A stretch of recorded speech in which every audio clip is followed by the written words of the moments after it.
Hello, hi, welcome to Angloscope with Valerie Marzak. Let's speak English. Come on, you can do it.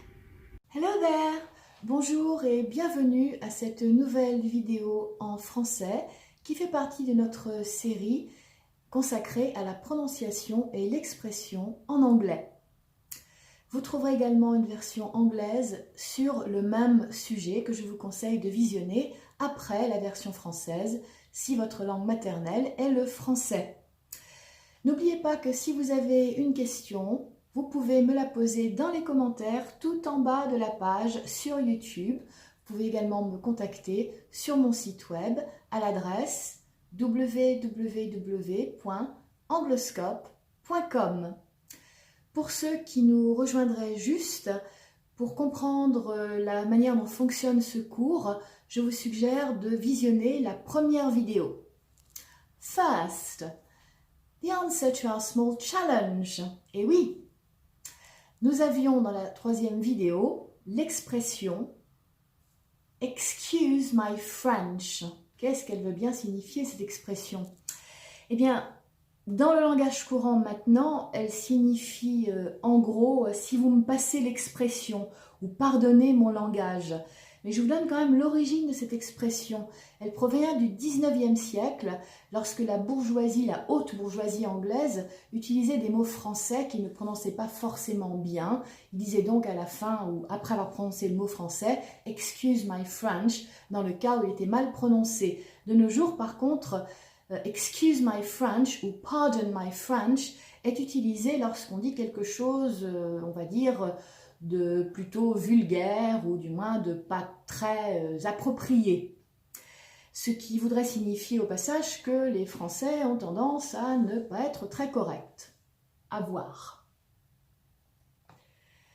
Comme vous pouvez le voir derrière moi, aujourd'hui nous allons parler de la voyelle anglaise A, qui peut se prononcer de trois manières différentes. Elle peut se prononcer A comme dans cat, ou encore A comme dans car, ou A comme dans cake. Vous remarquerez que A est une diphtongue. Je vais vous en parler un tout petit peu tout à l'heure, car nous allons bientôt aborder les diphtongues qui sont vraiment essentielles en anglais. Ready? Let's begin. On commence par répéter le son A, comme dans cat. Listen carefully and repeat. Cat, mat, lap, black, pat. Passons maintenant au son A. Il s'agit bien d'un A, mais un A grave, A, qu'il faut étirer. Je n'ai pas repris mon élastique pour ne pas me faire mal. Donc il faut bien faire un son A très long. Listen and repeat. Car, far, arm, father, large. Une petite remarque ici. Il n'y a pas de son R ni de son R en anglais. Le R anglais, lorsqu'il n'est pas suivi d'une voyelle, sert souvent à rallonger la voyelle qui le précède. C'est ce que l'on voit ici dans car ou dans far. Mais attention, il peut aussi ne pas se prononcer lorsqu'il se trouve en fin de mot, comme ici dans father. Passons maintenant à la diphtongue A, comme dans cake. Nous allons en parler un petit peu tout à l'heure. Pour le moment, contentons-nous de dire que pour prononcer A, il faut prononcer un E suivi d'un I. C'est ce qui nous donne la diphtongue A. Listen please and repeat. Cake, bake, make, sake and fake. Passons maintenant à quelques phrases que nous allons répéter afin de mieux nous entraîner à prononcer ces sons.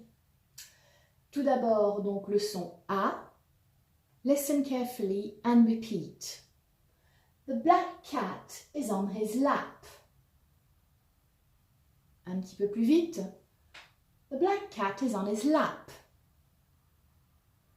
Le son A, comme dans car. Listen again and repeat.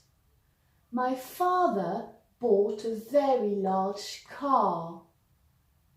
On la fait un peu plus vite. My father bought a very large car.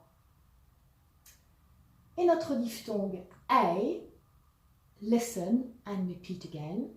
I make my cakes and bake them myself. Un peu plus vite. I make my cakes and bake them myself. Pendant que j'y suis, je vous explique donc quand même quelque chose à propos des diphtongues. Ici, nous avons une diphtongue, A, qu'on retrouve ici. Qu'est-ce qu'une diphtongue? Une diphtongue, c'est un son composé de deux sons. Nous avons ici le son E et le son Y. Il faut les prononcer l'un après l'autre. En fait, on va dire que le premier son bascule vers le second. Je ne sais pas trop comment le formuler autrement. Écoutez bien, A. Attention à ne pas oublier de prononcer le deuxième son, autrement la prononciation ne serait pas correcte. Nous parlerons des diphtongues dans une prochaine vidéo. Ce ne sera pas la prochaine, ce sera celle d'après. Nous verrons la plupart des diphtongues courantes que je vous marquerai bien au tableau, de manière à ce que ceci soit bien clair pour vous. Hey! It's challenge time! Qui peut me dire le sens de l'expression « When pigs fly » C'est assez rigolo comme expression. Donnez-moi votre réponse dans les commentaires sur YouTube. Descendez bien en bas de la page. Comme d'habitude, merci de vous inscrire, de vous abonner et également smash the like button. Nous nous revoyons bientôt avec une nouvelle vidéo consacrée à la lettre O, qui pourra également être prononcée de trois manières différentes. Elle peut être prononcée O comme dans hot, ou encore O comme dans do ou law, ou comme une diphtongue, la diphtongue O, comme dans le verbe go. Attention donc à bien visionner cette vidéo avant de voir la vidéo en anglais. Je vous dis bon courage, il faut vraiment répéter, revoir les sons le plus souvent possible, de manière à ce qu'il vous semble évident. Entraînez-vous ensuite, rien ne vous empêche de regarder des films et de repérer un mot. Ah tiens là c'est une diphtongue, ah tiens là c'est le son A, là je pense que c'est le son A. Ça peut être bien de le noter sur un petit carnet, hein. Je l'ai déjà dit dans les premières vidéos, mais c'est vraiment important au départ de le faire jusqu'à ce que ces sons deviennent automatiques pour vous. En attendant, je vous dis bon travail, à très bientôt pour une prochaine vidéo. Bye for now!